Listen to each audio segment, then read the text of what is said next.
Bismillahirrahmanirrahim. Assalamualaikum warahmatullahi wabarakatuh. Selamat pagi.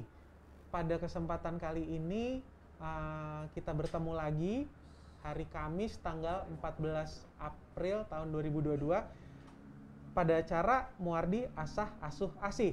Anak sehat, anak hebat, anak sehat, ibu hebat, anak sehat, Indonesia hebat.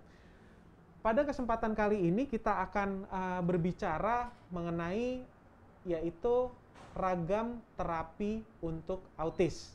Ya, sudah hadir bersama saya di samping saya yaitu ada Dr. Yunita, spesialis rehabilitasi medik. Selamat pagi, Dr. Yunita. Selamat pagi. Sehat, Dok? Alhamdulillah sehat, Dok. Alhamdulillah. Dok, pada kesempatan kali ini ada beberapa request judul, Dok. Kebetulan pada hari ini akhirnya kita memilih judul bagaimana atau ragam dari terapi autis untuk anak-anak yang berkebutuhan khusus, ya Dok ya. Nah, sebenarnya Dok, kalau dari pengalaman Dokter Yunita yang di Muardi Dok, apakah banyak Dok? Dari yang sudah dirujuk bagian anak, yang sudah masuk ke kita tuh lumayan sih. Dari setiap hari pasti ada kasusnya. Pasti ada yang terapi pasti ya ada, Dok? iya. Apakah semua itu derajat keparahannya sama atau memang masing-masing dengan derajat keparahan yang berbeda-beda ya Dok? Variatif ya Dok ya. Ada yang memang lumayan, dalam arti lumayan ya cukup butuh waktu agak lama, tapi ada juga yang memang tidak terlalu berat gitu. Tapi memang butuh waktu ya untuk proses supaya anak itu mencapai goalnya gitu ya Dok ya. Baik. Di sini juga kita sapa Instagram dari PPDS Ilmu Kesehatan Anak FKUNS RSUD Dr. Muardi Dok. Kebetulan ada dua device di sini. Memang pada ilmu kami yaitu ilmu kesehatan anak, saya sambil join di Instagram Live juga di sini bahwa autis itu memang kadang-kadang masih menjadi momok ya Dok ya. Pada ilmu kami juga autis ini sering menjadi pembicaraan di saat seorang anak itu mengalami yang paling sering adalah kalau dipanggil nggak nyaut. Kemudian tidak melalui fase bubbling atau fase perkembangan bicara yang seperti seharusnya nih Dok.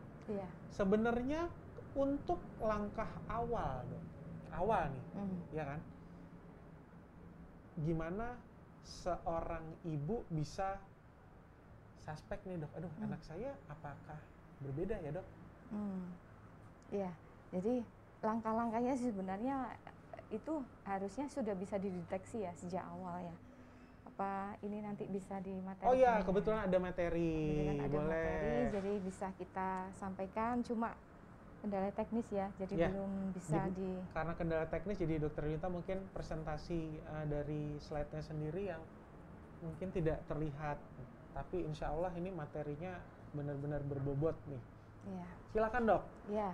Jadi kalau kita ngomong autis atau yang disebut ASD, Autis Spectrum Disorder, ini merupakan gangguan perkembangan otak dan saraf yang dimulai sejak anak-anak sampai dengan sepanjang hidup anak-anak itu.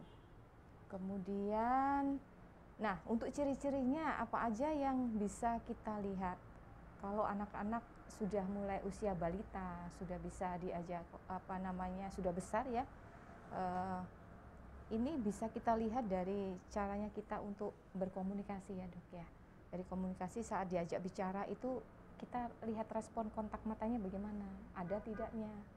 Kemudian saat dipanggil itu dia diam aja, apa ada respon, atau malah ditinggal pergi tuh. Atau mungkin lingkungan di sekitarnya itu menurut dia bising apa enggak, atau dia sudah nyaman dengan posisi seperti itu. Nah itu juga akan mempengaruhi apakah kita harus suspek ke arah sana atau kita perlu bantuan untuk mendatangi dokter untuk meyakinkan kalau kita memang anak kita ada gejala-gejala ke arah sana gitu. Kemudian terus apalagi selain itu, mungkin dari cara orang ngomong, anak ngomong itu sering menirukan, misalnya menirukan lawan bicara. Kita diajak ngomong, ternyata tidak menjawab apa yang kita tanya misalnya, tapi malah balik nanya ke kita. Jadi omongannya diajak ngomong biasanya akan diulangi lagi sama anak itu bisa Berarti jadi. pertanyaan mungkin sifatnya kita menanya, anak itu hanya bersifat mengulangi tanpa ada respon nih dok ya? Iya betul, mengulanginya. Kemudian dia juga kalau meminta sesuatu susah untuk mengungkapkan, misalnya mau minta minum, mau minta makan, pingin buang air besar, buang air kecil, pingin ngomong sama orang tua, mama atau papanya, tapi dia tidak bisa mengungkapkan. Itu bisa. Nah kemudian biasanya akan melakukan gerakan juga yang berulang-ulang, entah itu melakukan gerakan tangan, gerakan kaki, atau lari bolak-balik. Nah seperti itu. Kemudian rutinitas itu biasanya dia akan stay seperti itu, dari terus aja seperti itu, nggak ada perubahan ya. Kemudian mungkin dia ada rasa sensitif misalnya di bau ya, di taktilnya itu, kemudian tampilan, perasaan, atau mungkin ada suara yang dia memang merasa itu suatu respon ya yang dia tidak suka gitu. Kemudian anak-anak juga memiliki kehilangan keterampilan yang biasanya dia gunakan, misalnya mengungkapkan kata-kata yang pernah mereka gunakan tapi itu terputus gitu, jadi habis ngomong udah bingung dia mau ngomong apain gitu, itu bisa jadi. Kemudian menunjuk suatu objek, ketertarikan akan suatu hal seperti benda yang bergerak-bergerak kayak gitu. Kemudian melihat benda yang ditunjuk sama orang lain, sulit berhubungan bicara, bermain dengan orang lain, tidak menunjukkan minat pada seseorang, kemudian selalu menghindari kontak mata dari lawan bicaranya, dan cenderung untuk menyendiri. Ini yang paling sering kita lihat ya pada anak-anak dengan autis. Kemudian untuk memahami perasaan orang lain ini juga susah. Kemudian lebih tidak suka untuk dipeluk. Biasanya kan anak kecil kan cenderung deket ya sama betul. mama papanya. Kemudian dipeluk, ternyata dia lebih nyaman, tapi anak ini enggak, beda gitu.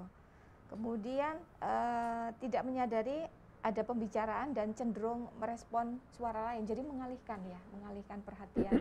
Kalau misalnya kita ajak ngobrol, mungkin ada bunyi kipas angin, ada bunyi suara dari luar, dia malah tertarik suara itu dibanding kita ajak untuk ngomong. Baik gitu. dok, kalau dari yang beberapa gejala tadi ya, buat ibu-ibu, buat bapak-bapak atau mungkin teman-teman yang memang mempunyai anak di usia-usia tertentu nih ya dok. Yeah.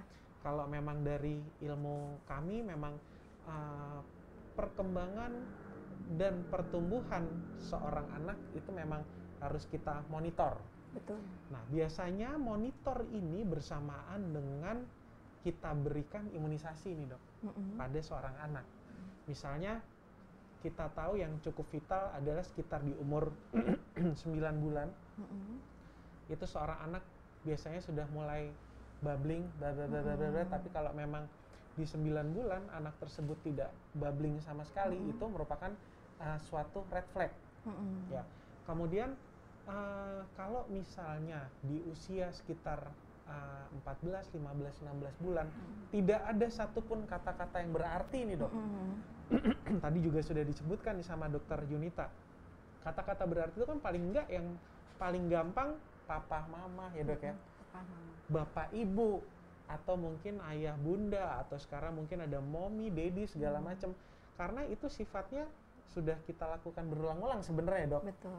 Seorang anak harusnya di umur sekitar 9 sampai 15 bulan atau bahkan sampai 18 bulan dengan pengulangan yang sebegitu seringnya harusnya dia respon ya dok? Respon, karena sudah terbentuk stimulus kan. Betul. Gitu ya. Berarti di saat itu skip, bisa langsung screening ya dok? Bisa, gitu. Segera itu ya dok? Segera ya, jadi kalau misalnya ketemu, anak saya perkembangan saya kok seperti ini ya, jadi harus secepatnya cari misalnya ke dokter anak atau dokter terdekat di situ. Jangan terlalu lama ya, karena ini nanti mengganggu proses dia untuk komunikasi, nanti kedepannya juga untuk urusannya sama pendidikan. Baik, berarti ternyata bahwa screening gangguan perkembangan personal sosial ini sangat penting ya dok ya? Penting. Nah, kalau memang sebegitu pentingnya ini dok, mulai umur berapa sih dok seorang ibu itu udah bisa ngajak anak bicara dok? Walaupun mungkin responnya belum ada, karena itu kan bentuknya stimulasi ya dok? Iya betul. Boleh mulai kapan dok? Kalau apa ya, ketemu sejak sedini awal mungkin itu malah lebih bagus. Kalau misalnya antara 6 bulan, 7 bulan dia sudah orang tua memahami seperti itu, lebih baik cepat dibawa ke dokter anak ya. Jadi biar di screening, kemudian memang ditetapkan memang oh ini ternyata memang ada mengarah ke sana. Jadi cepat mendapat untuk treatment dari kita, nanti kerjasama antara dari bagian anak sama rehabilitasi. Itu akan lebih cepat untuk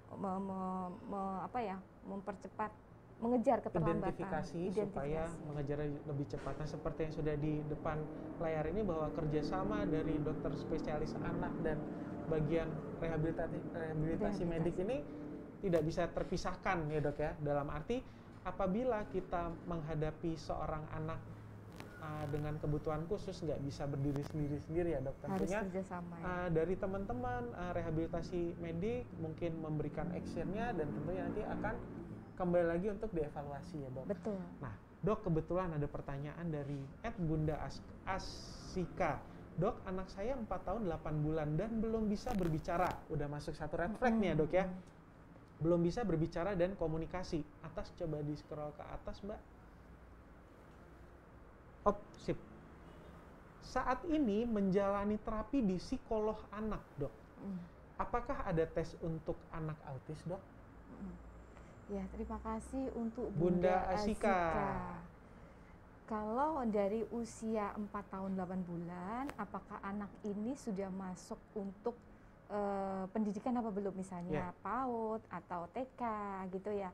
Karena kalau mau masuk itu kita harus melihat jenjangnya nanti dia.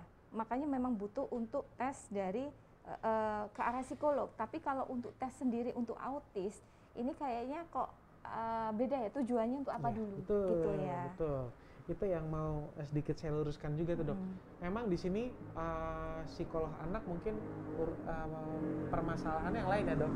Tetapi memang kalau untuk melihat apakah anak ini suspek autis atau tidak, tentunya ibu bisa berdiskusi dengan dokter spesialis anak dan betul, dokter rehabilitasi medik ya dok ya. Nanti konsulnya ke kita. Gitu. Nah untuk tesnya apa dok biasanya dok?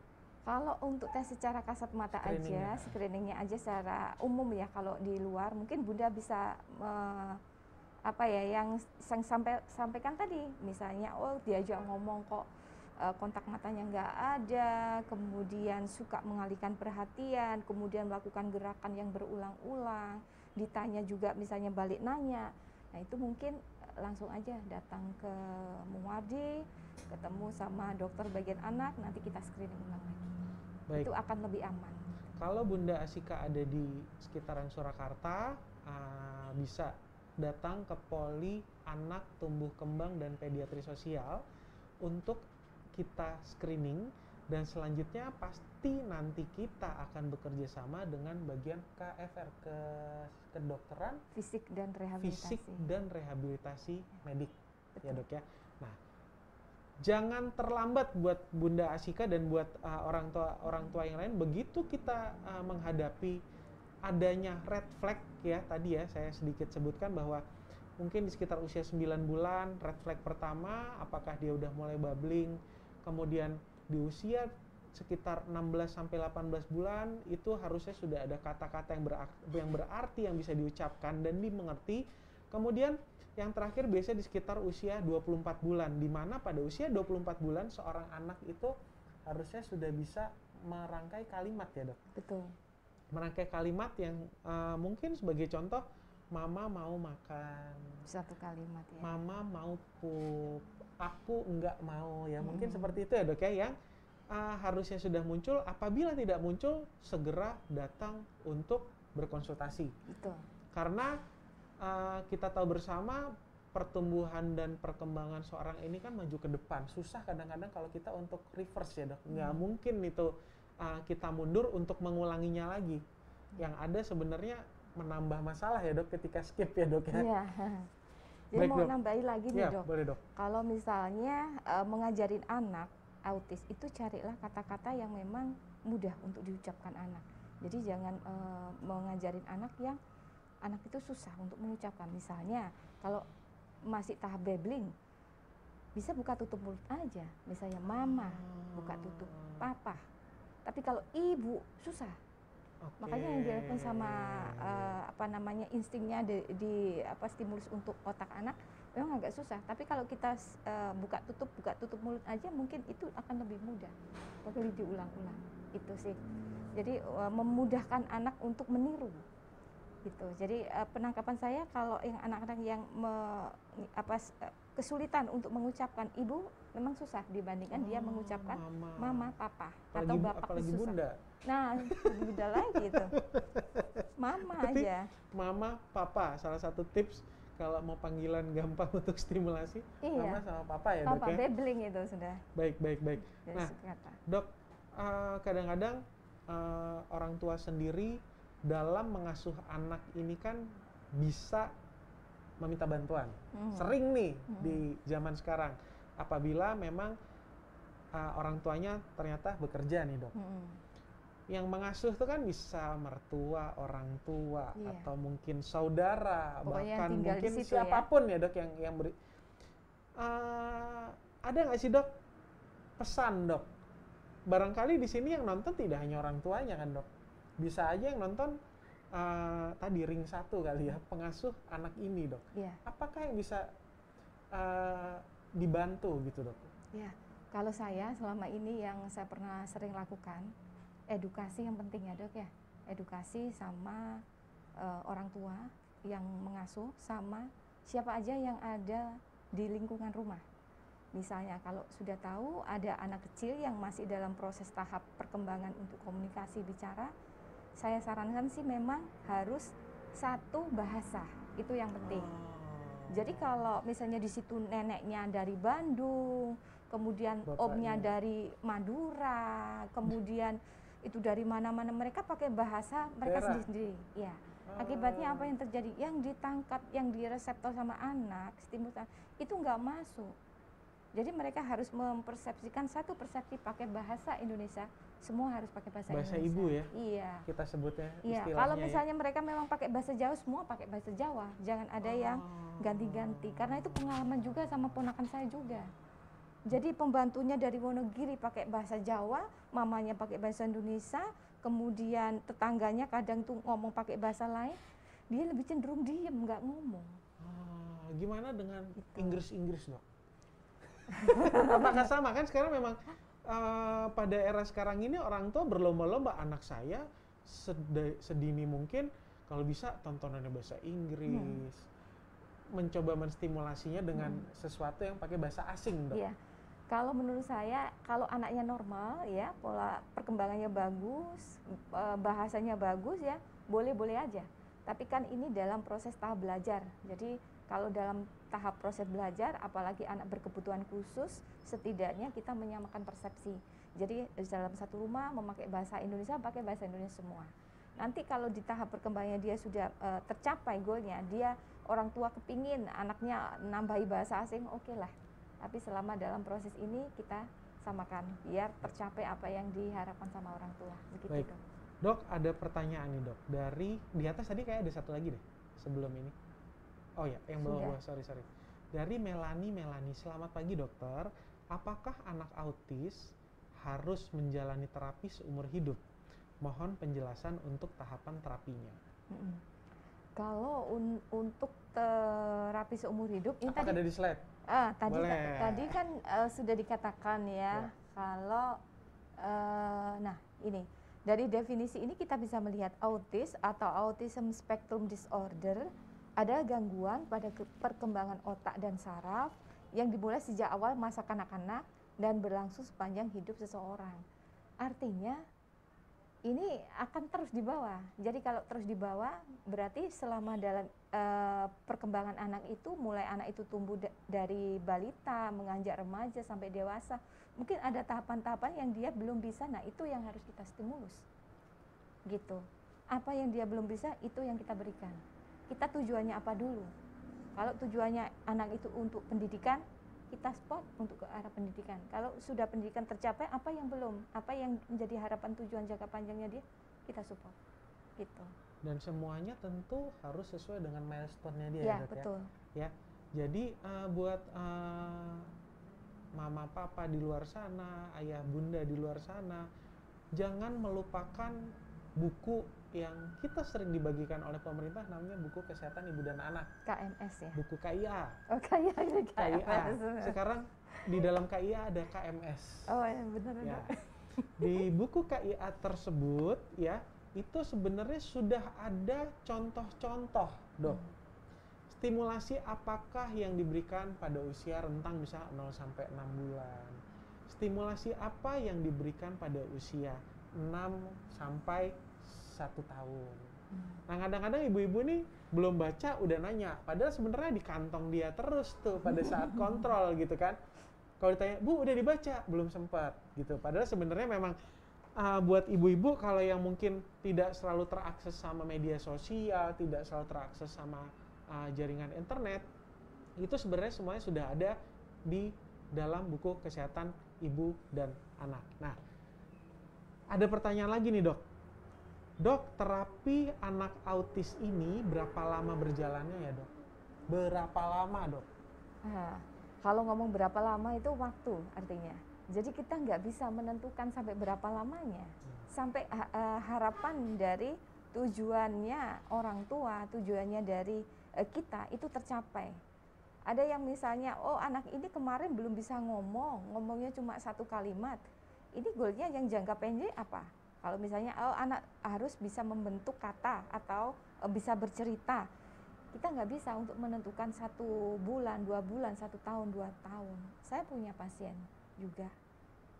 Udah berapa tahun? Itu pun baru perkembangannya sebatas kontak atensinya sudah mulai terbentuk. Kemudian kalau dipanggil mamanya sudah ada respon meskipun 1 kata, dan itu butuh waktu. Jadi kita nggak bisa untuk menentukan sampai kapannya, gitu ya. Baik. Nah, Dok, biasanya juga, Dok, pada anak autis ini ya, tentunya kalau bahasanya terganggu, kemudian dia sulit untuk berkomunikasi, tidak hanya memberi impact pada oh dia nggak bisa bicara udah, tapi kadang-kadang kan berimpact sama perilaku personal sosial nih, Dok. Iya, betul. Sejauh mana impactnya bisa paling buruk deh, Dok? Ya, karena gini ya, kalau anak autis itu kan dia taunya hanya dirinya sendiri. Ya. Untuk lingkungannya dia nggak aware.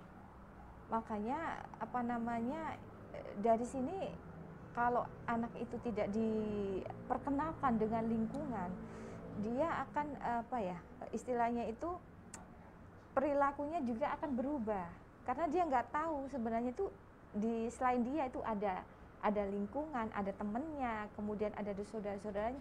Nah, itu yang harus kita perkenalkan. Mungkin dari program kita ada satu namanya latihan dengan perilaku. Itu latihan bisa masuk dengan perilaku ya, Dok ya. Ya, terapi perilaku istilahnya. Di situ mungkin diperkenalkan juga mungkin sensori integrasinya, taktilnya diperkenalkan, ada suara audionya diperkenalkan. Jadi semua inderanya juga akan diberikan stimulus. Kalau sebenarnya itu ada ini. Ada yang takut sama air, lembek ada. Air, Dok? Ada. Berarti dia nggak mandi, Dok? Maksudnya air itu kayak campur kayak kotoran tak apa, misalnya mainan kayak istilahnya kayak puzzle tapi yang lembek-lembek itu takut. Ada yang bentuk tepung itu ketakutan, lari, teriak-teriak itu ada. Kayak lilin iya, mainan itu. Yeah. Nah, itu ada yang takut. Ada kemudian yang lihat jalan tiba-tiba lihat apa dia takut lari, itu ada. Nah, itu memang kita memberikan stimulus. Dan sifatnya berbeda-beda antara satu anak dan yang lainnya, betul, Dok. Betul. Kadang orang tua ini tentunya di era sekarang ini juga, Dok, sering membandingkan. Ya, kok anak saya terapinya gini, kok anak kamu terapinya beda. Dan ibu-ibu atau orang tua yang menonton itu harus ingat bahwa semuanya itu dievaluasi dengan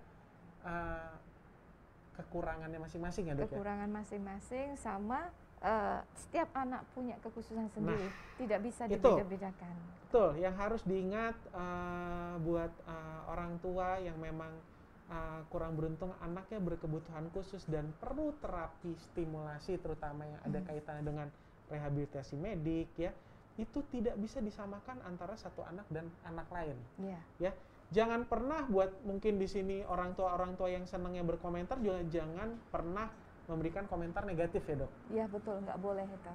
Jangan memberi komentar negatif karena dokter Yunita udah bilang bahwa itu mempunyai kekhususan masing-masing yang tidak mungkin semuanya sama.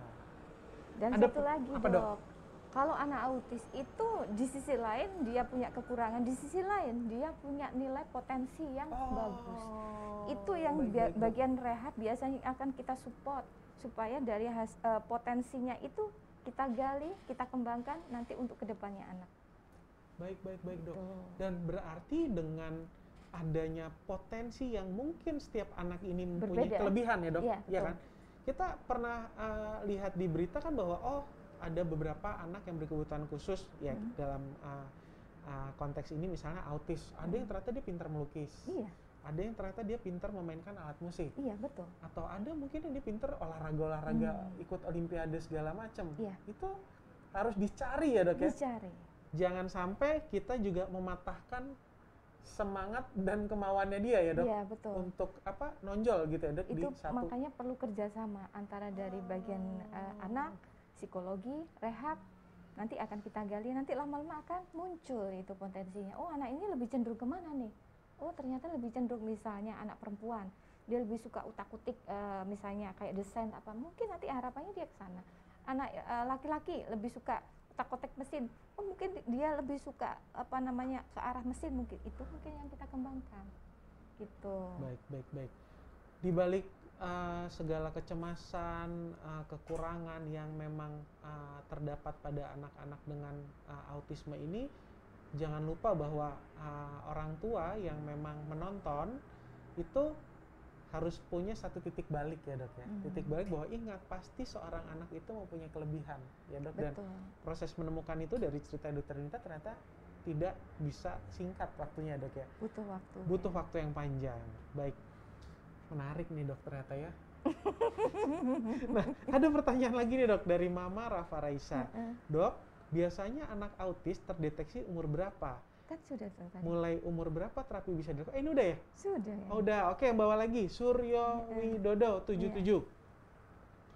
Dok, apakah benar anak autis bisa jenius? Wah baru dibahas nih. Atau ahli matematika? Itu bawaan atau ada pelatihan khususnya seperti supaya anak saya yang autis punya kelebihan untuk bekal masa depan? Wah dok, menarik nih. Jadi kalau anaknya usia berapa ya? Kalau misalnya sudah memasuki sekolah, memang harus dicek dulu IQ-nya berapa, ya kan? Baru tahu nanti dari IQ itu kan ada tools-nya juga di situ pertanyaan dia ini lebih mengarah kemana nih? Baru nanti itu kita kejar dan nanti konsultasikan. Biasanya dari psikolog itu juga akan melampirkan apa istilah-istilahnya. Ini cenderung ke sini, ini cenderung ke situ. Jadi dari bagian kita rehab akan mengikuti arahnya anak ini kemana.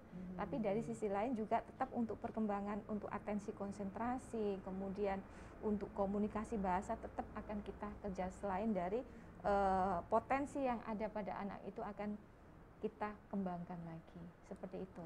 Jadi untuk tahu anak ini matematika bisa nggak, harus cek dulu ya.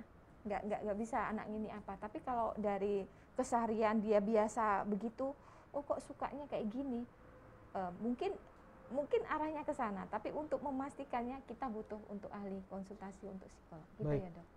Berarti buat Pak Surya bahwa yang pertama tadi ya, dengan adanya terapi yang terintegrasi, tambah satu lagi nih berarti dokter spesialis anak, kemudian rehabilitasi medik dan juga tadi psikolog anak ya. Psikolog.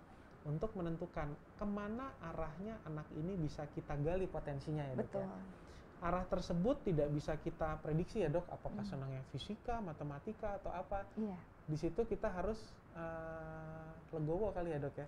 Kalau ternyata memang kadang-kadang hobinya tidak sejalan dengan yang kita harapkan ya dok. Orang tua ya. Baik.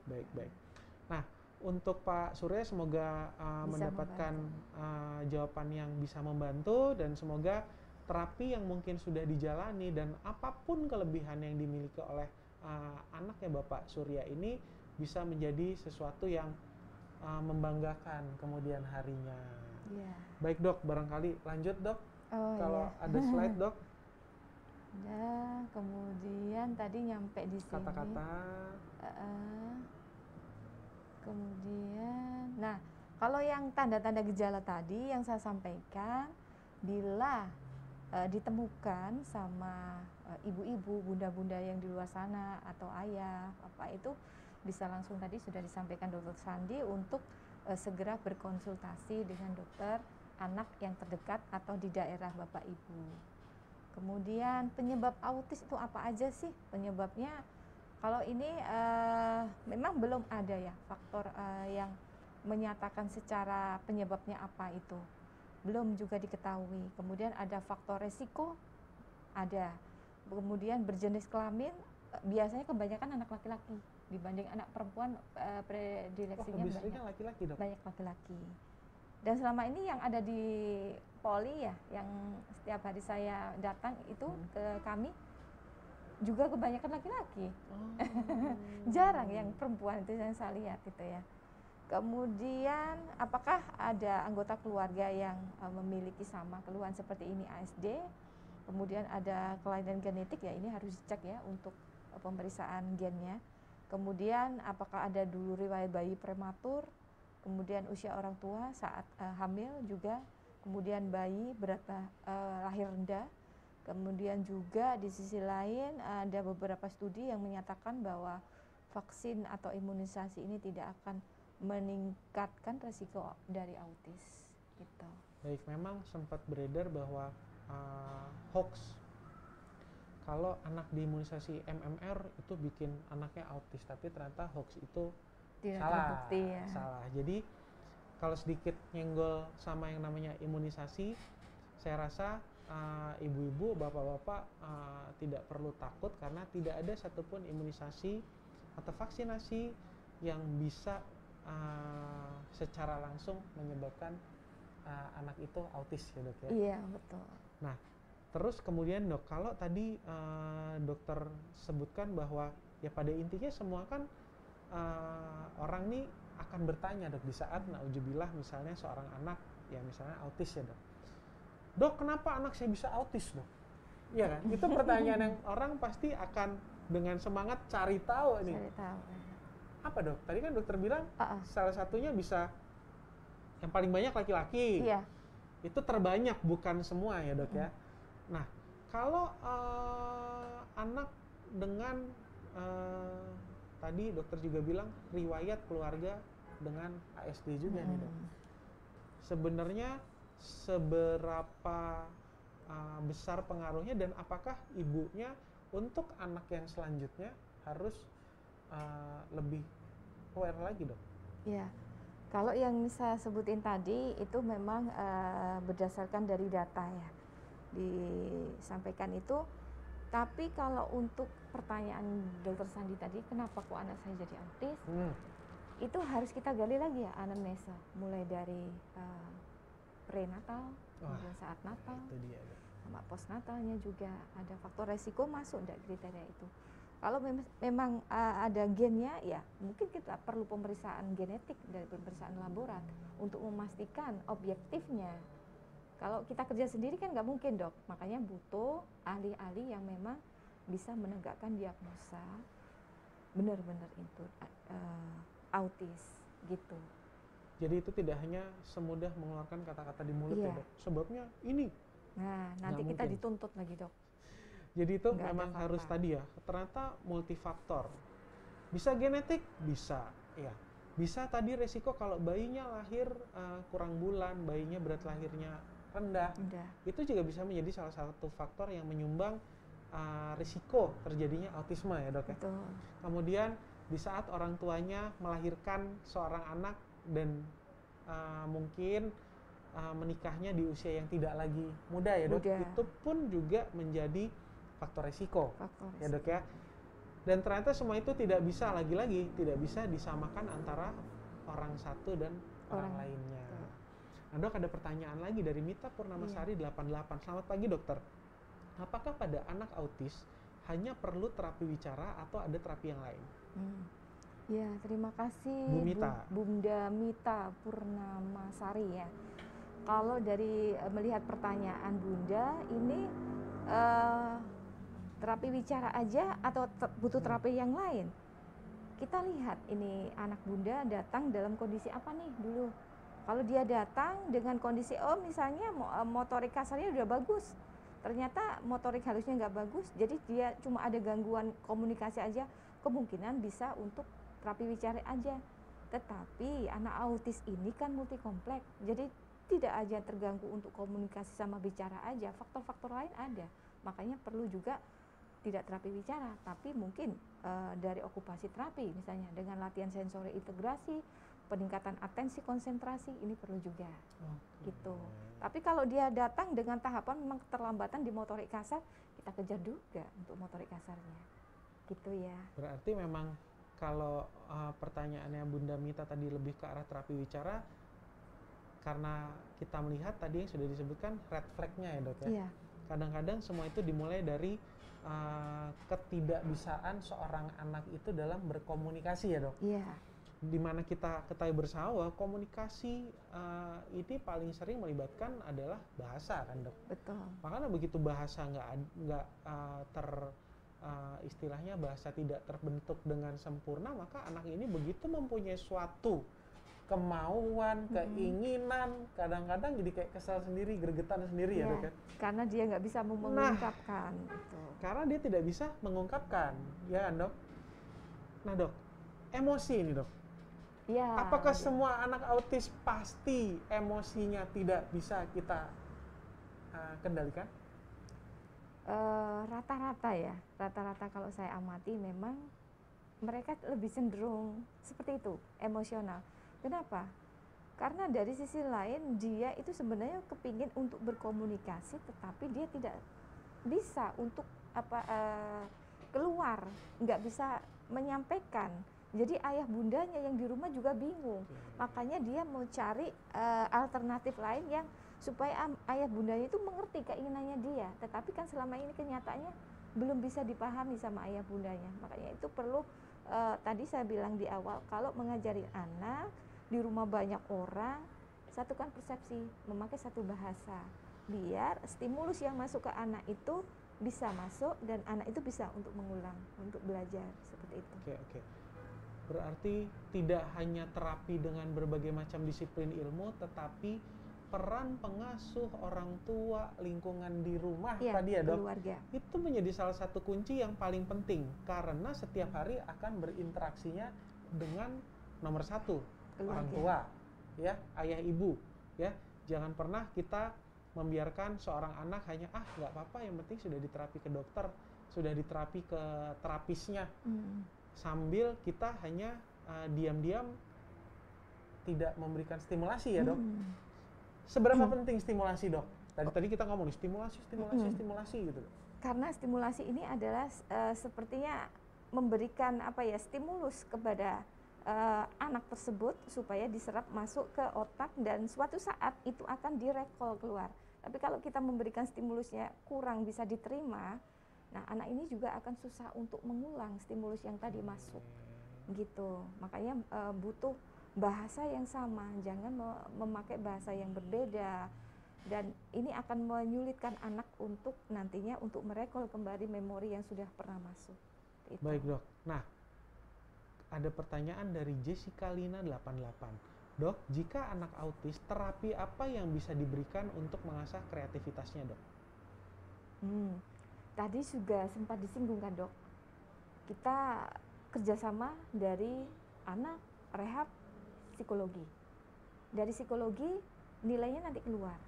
Dari nanti keluar itu ada poin-poin besar biasanya dari psikologi itu yang ada potensi yang bisa digali. Nah potensi itu nanti bisa kita kembangkan. Mungkin dari motorik halusnya atau mungkin dari sensori integrasi di okupasi terapi. Oh biasanya dapat laporan dok, ini anak ini cenderung lebih ke sini. biasanya terapisnya anak ini lebih cenderung itu, nanti itu yang akan kita gali.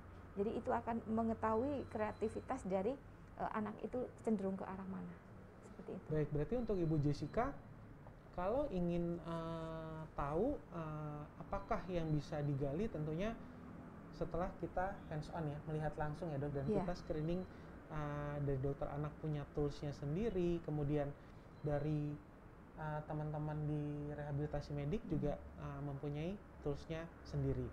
Ada pertanyaan lagi nih dok, dari tadi pertanyaannya nggak berhenti-berhenti nih dok, karena menarik memang nih.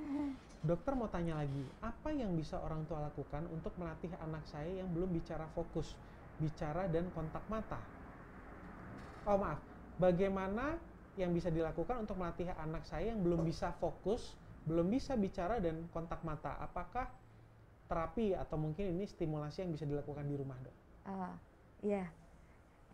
Saya biasanya kalau mengedukasi orang tua, apalagi anak sudah besar, balita ke atas ya, 6, 7, 8 gitu ya, di rumah seperti apa?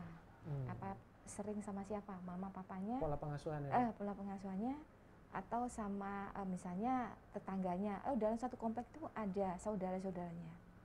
Nah, kalau memberikan stimulasi pada anak, ini nggak bisa, anak ini bareng-bareng gitu nggak bisa. Jadi mungkin bunda atau ayah bisa meluangkan sedikit waktu ya, misalnya dalam sehari mungkin 1 jam atau setengah jam ya, untuk khusus anak ini, misalnya dalam ruangan yang tenang, kita kasih stimulus, misalnya dengan cara, kita tujuannya apa dulu nih, untuk, kalau ini atensi konsentrasi, misalnya dengan permainan, bisa. Permainan yang anak itu menarik, buat anak itu menarik dan tertarik. Mungkin ayah bunda akan tahu itu anak saya sukanya apa. Nah itu buat untuk memberikan latihan stimulus peningkatan atensi konsentrasi. Jadi misalnya ruangannya, kalau anak autis saya sih lebih cenderung jangan dikasih warna-warna. Kasihlah ruangan yang benar-benar misalnya satu warna, misalnya monokrom. Kemudian baru kita berhadapan sama anak. Kita kasih anak itu sukanya apa? Oh dia sukanya mobil-mobilan dok. Boleh kasih mobil-mobilan. Baru kita mungkin memberikan intent. Kita menerangkan ke dia, misalnya memperkenal, oh ini mobil untuk angkut barang. Oh ini mobil bus gitu. Oh ini mobil, kita perkenalkan. Tapi yang intinya adalah kita memberikan stimulus untuk peningkatan atensi konsentrasi. Itu salah satu contoh. Jadi setiap hari paling enggak bunda bisa lihat, oh ternyata anak saya ada peningkatan. Cuma memang harus fokus dan meluangkan waktu. Nggak bisa dibiarin anak terus jadi baik sendiri, itu nggak ada ceritanya gitu. Makanya memang butuh waktu dan peran serta orang tua gitu. Baik, dari yang dokter sebutkan, ternyata bahwa untuk memilih mainan pada anak itu harus, satu, mainannya harus menarik dan anak harus tertarik. Itu saya tergelitik tuh dok. Berarti kadang-kadang kan ini ibu-ibu atau orang tua hanya lihat marketplace, oh mainan edukatif, beli ini dok. Saya pun pernah kecewa sama anak saya beliin, saya pikir oh mainan ini seneng, bisa edukatif ya dok. Begitu datang di depan dia jebret, tinggal check-in nih dok. Nah dengan dokter bilang anak harus tertarik nih dok, berarti kan harus melihat kesukaannya dia. Dokter tadi nyebut, oh barangkali anak ini sukanya mobil-mobilan. Apakah kita anggap misalnya nih dok, seorang anak autis yang suka sama suatu permainan tertentu, bisa dibelokin dok? Atau anak normal deh dok? Kita tadi tujuannya adalah untuk meningkatkan atensi konsentrasi aja.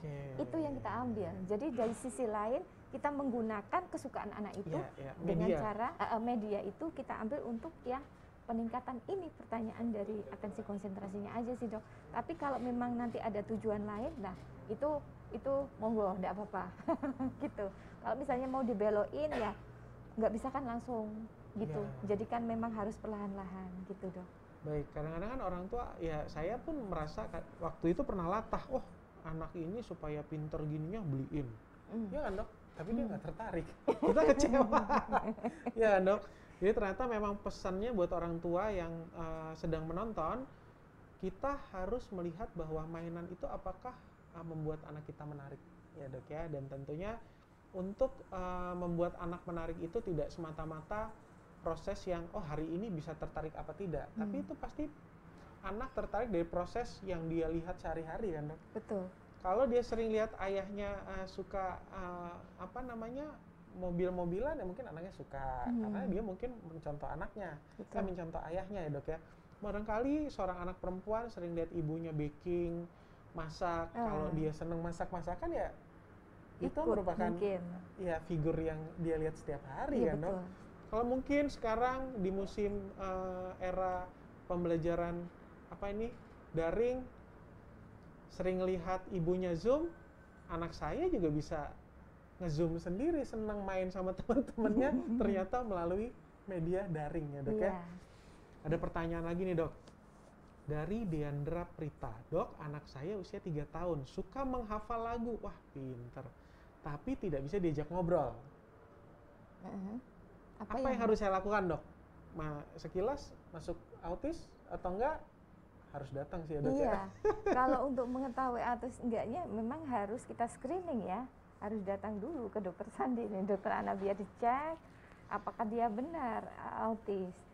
Kalau lagu bisa, tapi ngobrol enggak, ini aneh juga ya. Apakah ini permainannya nanti bisa kita alihkan untuk bikin permainan supaya dalam bentuk pertanyaan, tapi bentuk lagu, mungkin dia mau jawab kali. Berarti contohnya pada case per case, kasus seperti ini ya, Dok? Berarti tadi, Dok, kita memanfaatkan lagu. Iya, betul. Kesukaan anak, tadi saya bilang.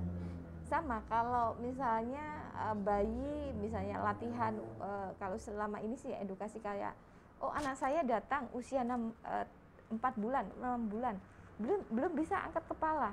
Biasanya saya edukasi, kasih mainan, ditelungkupkan, nanti anak itu kan akan tertarik. Begitu dengan tertarik, tujuannya kita ada meningkatkan motorik kasar, terang kontrol.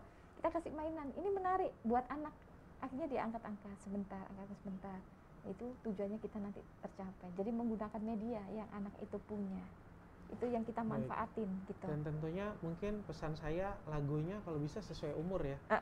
Jangan umur 3 tahun lagu Tulus nanti dia. Udah hati-hati di jalan aja. Sekarang nggak ada dok lagu anak-anak kayak zaman dulu. Makanya dia suka ngafal lagu, tentunya kan lagu yang artinya kadang-kadang yang memutarkan kan orang tua. Nah, Bu, jangan diputarkan. Jadi orang tua yang jadi sensornya nih. Kalau orang tua sensor, kasih lagu anak-anak atau lagu-lagu yang edukatif, bukan lagu-lagu dewasa ya. Ya, baik Bu ya. Jadi pesannya juga buat orang tua di luar sana yang memang memaparkan seorang anak agar lebih mudah. Memang dulu kan pelajaran bahasa Inggris katanya lebih gampang kita belajar kalau kita belajarnya dari lirik lagu.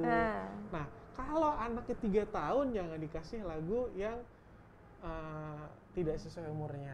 Iya, ya, betul. Baik, Dok. Kalau udah diingetin tinggal 10 menit tapi pertanyaan masih cukup banyak nih. Iya. Dari Samuel Reza 88, Dok, kalau usia 3 tahun tapi belum bisa bicara itu gimana ya? Hanya mengucapkan kata-kata tetapi tidak bermakna. Apakah yang harus orang tua lakukan? Saran saya, kalau sudah usia 3 tahun, kita memang harus cek ya, benar-benar cek apakah dia terganggu tidak bisa bicara, itu ada faktor-faktor lain. Oh iya betul. Ya kan? Dari anamnesa, kemudian pemeriksaan fisik, kemudian kita screening atau perlu memang pemeriksaan penunjang. Ini ada apa kok 3 tahun tidak ada bisa mengucapkan. Kalau misalnya ada problem, mungkin problem itu diatasi dan itu yang akan mengganggu proses dia komunikasi bahasa. Nah, itu kalau sudah teratasi mungkin dia bisa.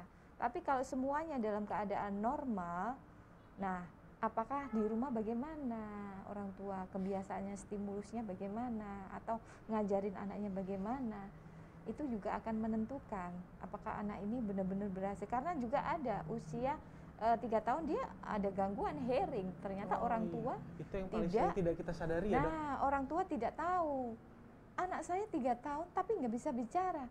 Ibu sudah bawa kemana anaknya, sudah diperiksa apa, fungsi pendengarannya bagaimana. Kalau fungsi pendengarannya tidak baik, kita tetap berikan stimulus, ya anak tetap nggak akan bisa komunikasi karena input yang dia dapat dari luar nggak dapat untuk serapan di otak. Baik. Gitu ya. Jangan melupakan bahwa ya sesepele anak kalau dipanggil menoleh atau tidak ya, Dok ya. Itu sedari dini. Karena memang kadang-kadang kita terlambat mengetahui bahwa ternyata anak tersebut, di beberapa anak dengan berkebutuhan khusus itu ternyata ada gangguan dari salah satu indera pendengaran ya dok. Betul. Ya bisa kanan saja, bisa kiri saja, atau bisa kedua-duanya. Jadi buat ayah bunda, mama papa dan orang tua di luar sana, jangan sampai melupakan stimulasi yang harus kita berikan, terutama terkait dengan organ pendengaran. Udah di ujung waktu nih dok, udah diingetin. Mungkin pesan terakhir dok, udah gak ada pertanyaan kan? Oke. Di akhir nih dok, kira-kira kata kuncinya nih dok, bagaimana kita menghadapi berbagai macam aneka ragam terapi untuk anak-anak autis dok? Ya. Kalau kita menemukan gejala-gejala yang sudah saya sampaikan di atas, mama papa, ayah bunda atau saudara semua yang tahu misalnya ada gejala tersebut bisa langsung datang ke dokter anak untuk di-screening ulang, diperiksa secara keseluruhan apakah benar anak ini memenuhi kriteria dari autis. Kalau memang benar-benar memenuhi kriteria, nanti dari bagian anak akan bekerja sama dengan bagian rehabilitasi medis. Kemudian jangan lupa kalau pola asuh di rumah orang tua ini juga berperan. Jadi kita bekerja di sini di rumah sakit untuk membantu anak-anak bunda yang di rumah, tapi kalau peran serta bunda di rumah juga tidak ikut aktif, juga tidak akan tercapai apa yang jadi harapan papa mama bunda di rumah. Baik, pesannya sangat singkat, padat dan jelas, dan semua itu merangkum kegelisahan ayah bunda bahwa jangan lupa stimulasi ya dok. Betul, stimulasi. Stimulasi, melihat responnya seorang anak, melihat kesukaan anak itu sendiri, dan melihat berbagai potensi yang dimiliki oleh seorang anak. Jangan kita bergerak hanya satu arah ya dok ya. Satu arah. Semoga yang memang sedang dalam terapi autis segera anaknya bisa mendapatkan terapi yang memang sudah sesuai dengan anaknya masing-masing, yang memang lingkungan, keluarga juga itu harus mendukung. Terima kasih sudah menonton. Hasil rekaman live streaming hari ini bisa dilihat kembali di Facebook RSUD Dr. Muardi, YouTube RSUD Dr. Muardi, dan jangan lupa untuk like, follow, subscribe semua akun media sosial RSUD Dr. Muardi di Instagram, YouTube, dan di Facebook. Terima kasih sudah menonton. Jangan lupa share video ini apabila memang bermanfaat. Selamat siang. Assalamualaikum warahmatullahi wabarakatuh. Waalaikumsalam warahmatullahi wabarakatuh.